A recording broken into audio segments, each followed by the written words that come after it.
Bismillahirrahmanirrahim.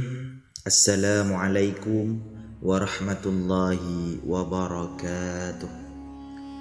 Alhamdulillahilladzi kana bi'ibadihi khabiran basira.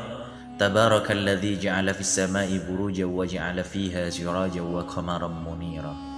Asyhadu an la ilaha illallah wa asyhadu anna Muhammadan abduhu wa rasuluh alladzi ba'athahu bil haqqi basyiran wa nadhira. Wada'iyan ilal haqqi bi'idhnihi wa sirajan munira. Allahumma sholli ala Muhammadin wa ala ali Muhammadin wa ala alihi wa ashabihi wa man tabi'ahum bi ihsanin ila yaumiddin, amma ba'd. Para sahabat, doa mujarab yang dirahmati Allah, semoga kita senantiasa diberikan keberkahan umur, keberkahan rezeki, dan senantiasa dilindungi oleh Allah Subhanahu wa ta'ala. Ada sebuah amalan, sebuah zikir yang sangat dahsyat, yang mana zikir ini seringkali disebut dengan zikir kalimat thayyibah. Sebagaimana sabda Nabi Muhammad SAW. Amalan ini bisa kita baca saat mau tidur atau sesudah sholat dan lain sebagainya. Namun sebelum itu saya mengajak para sahabat semuanya untuk bergabung di channel ini dengan cara menekan tombol subscribe dan menuliskan doa-doa serta harapan-harapan kalian di kolom komentar, sehingga bisa kita amini bersama. Para jamaah doa mujarab yang dirahmati Allah, saat kondisi ekonomi sedang sulit, seringkali kita putus asa. Namun bagi orang-orang yang beriman akan mudah menghadapinya karena selalu mengingat Allah, selalu berzikir kepada Allah. Dengan berzikir hati akan menjadi tenang, sebagaimana firman Allah Subhanahu wa ta'ala, A'udzu billahi minasyaitonir rajim. Bismillahirrahmanirrahim. Ala bidzikrillahi tatma'innul qulub. Ingatlah, hanya dengan mengingat Allah hati menjadi tentram. Para sahabat, doa mujarab yang dirahmati Allah, ada beragam zikir. Salah satunya melafalkan kalimat thayyibah ini.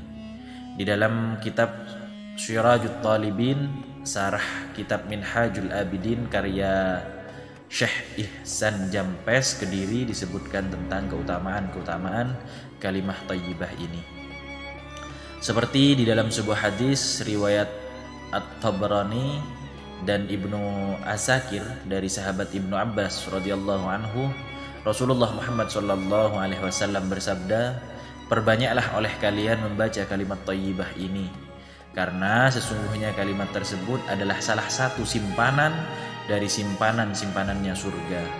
Dalam kalimat tersebut terdapat obat penyembuh dari 99 penyakit, dan yang paling ringan adalah penyakit galau." Selain untuk mengusir kegalauan, keutamaan lain dari kalimat thayyibah ini adalah melancarkan rezeki.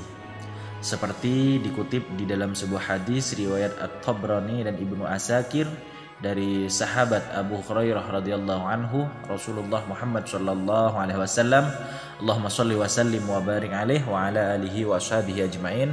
Rasulullah bersabda, barang siapa yang rezekinya tidak lancar, maka perbanyaklah membaca kalimat thayyibah ini.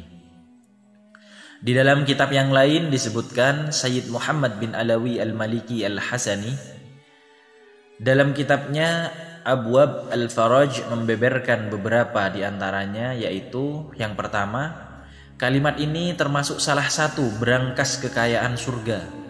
Hal ini ditegaskan di dalam sebuah hadis riwayat Imam Bukhari, Imam Muslim, Imam Abu Daud dan At-Tirmizi, Ibnu Majah dan An-Nasai melalui jalur Abu Musa al-Asy'ari. Yang kedua, Rasulullah Muhammad SAW menganjurkan kita memperbanyak membaca kalimat thayyibah ini, sebab sebagaimana yang dituturkan, sebagaimana yang didawuhkan oleh Rasulullah Muhammad SAW kepada Abu Hurairah, karena manfaat dari kalimah ini adalah membuka 70 pintu cobaan, kefakiran, dan malapetaka. Yang ketiga, membaca kalimat thayyibah ini akan membantu menjauhkan penyakit, terutama yang berkaitan dengan kegundahan hati. Imam At-Tabrani di dalam Al-Awsat menjelaskan riwayat dari Abu Hurairah bahwa Rasulullah Muhammad SAW pernah mensabdakan membaca kalimat thayyibah ini adalah obat untuk 99 penyakit, dan yang paling ringan yaitu menghilangkan kegundahan hati. Jadi penyakit-penyakit yang paling ringan adalah penyakit galau, yang lain penyakit-penyakit berat. Wallahu a'lam bishawab. Lantas apa dan bagaimana bacaan serta makna dari kalimah thayyibah tersebut? Sayyid Muhammad menjelaskan makna dari kalimat thayyibah tersebut. Dia mengutip pernyataan Imam Asy-Syadzili bahwa kalimat ini adalah bentuk penolakan segala keburukan yang menimpa seorang hamba. Dengan mengucapkan kalimat ini, seakan-akan hamba tersebut menyatakan, jauhkan segala keburukan dariku dan aku alihkan daya upayaku kepada daya upaya Allah Subhanahu wa Ta'ala. Dengan kepasrahan dan kesadaran penuh terhadap daya dan upaya Sang Khalik tersebut, maka Allah Subhanahu wa Ta'ala akan mendatangkan pertolongan, baik langsung ataupun tidak langsung kepada hambanya. Prinsip ini sesuai dengan Al-Quran surat At-Talaq ayat ketiga. Dan barang siapa yang bertawakal kepada Allah, niscaya Allah akan mencukupkan keperluannya. Sesuai dalil dari Al-Quran tersebut, sesuai dalil dari hadis dan nas tersebut, barang siapa yang tawakal dan berserah diri kepada Allah, maka semuanya akan ditanggung oleh Allah, baik rezeki, baik makanan, tempat tinggal, serta kesehatan dan kebahagiaan. Dan sesuai dengan hadis dan sesuai dengan dalil dan hadis dan nas tersebut, maka dianjurkan untuk para sahabat semuanya untuk memperbanyak membaca kalimat thayyibah la haula wala quwwata illa billahil aliyil azim. Jadi sekali lagi saya ulangi bacaannya, la haula wala quwwata illa billahil aliyil azim. Bacalah doa ini sebanyak-banyaknya. Bacalah doa ini sebelum tidur, sesudah sholat, dan di waktu-waktu yang kalian mungkin senggang, bacalah sebanyak-banyaknya. Namun sebisa mungkin diistiqomahkan. Jika sebelum tidur, maka bacalah sebelum tidur, sesudah sholat, bacalah sesudah sholat, dengan hitungan dan jumlah yang sebisa mungkin istiqomah. Karena al-istiqomah ainul karamah. Keistiqomahan ya, kontinuitas, keistiqomahan atau terus menerus berulang-ulang akan menghasilkan sebuah kekeramatan, sebuah karamah dari Allah Subhanahu wa Ta'ala. Insyaallah dengan rutin membaca kalimat thayyibah ini, semua hajat dan keinginan kita akan segera dikabulkan oleh Allah Subhanahu wa Ta'ala. Wallahu a'lam bishawab. Wassalamualaikum warahmatullahi wabarakatuh. Rasulullah Muhammad SAW pun bersabda, jika engkau mendatangi tempat tidur di malam hari, maka bacalah ayat ini, niscaya Allah akan selalu menjagamu dan setan pun tidak akan mengganggu tidurmu hingga pagi tiba. Hadis sahih riwayat Imam Bukhari. Bagi kamu yang membaca ayat ini sebelum tidur, maka Allah akan memerintahkan 2 malaikat untuk menjagamu selama kamu tertidur hingga pagi hari.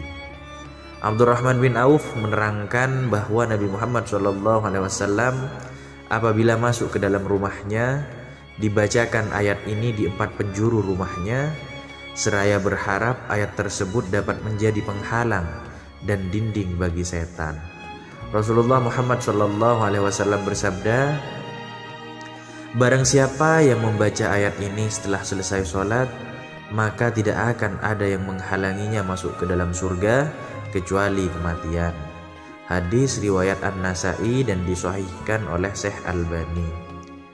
Lalu manfaat membaca ayat ini selanjutnya adalah dapat memudahkan kalian memahami sesuatu alias mencerdaskan otak. Ketika kalian rutin membaca ayat ini, maka akal atau otak akan menjadi lebih mudah paham dan lebih mudah memahami atau mencerna pengetahuan baru. Dan yang paling penting manfaat dari membaca ayat ini adalah akan diperbanyak rezeki oleh Allah Subhanahu wa Ta'ala bagi kamu yang membaca dan mengamalkan ini. Maka bagi para pengamalnya yang rutin dan istiqomah membaca ayat ini akan dibukakan pintu rezeki oleh Allah Subhanahu wa taala. Selain itu, rezeki juga akan diperbanyak dan ada hikmah-hikmah di dalamnya. Lalu selanjutnya membaca ayat ini sebanyak 12 kali pada hari Jumat akan terhindar dari kejahatan, baik itu kejahatan dari manusia, hewan maupun setan. Selanjutnya Allah Subhanahu wa taala akan mencintai umatnya yang selalu membaca ayat ini di dalam kegiatan sehari-harinya, seperti Allah Subhanahu wa taala mencintai dan menyayangi Nabi Muhammad SAW. Dan manfaat yang selanjutnya, manfaat membaca ayat ini sebelum berangkat bepergian adalah akan dijaga dalam perjalanan ataupun saat ingin memulai perjalanan. Allah Subhanahu wa taala akan memudahkan perjalanannya dan Allah akan melindungi selama perjalanannya. Begitu banyak manfaat ayat ini dan begitu dicintai oleh Allah para pengamal.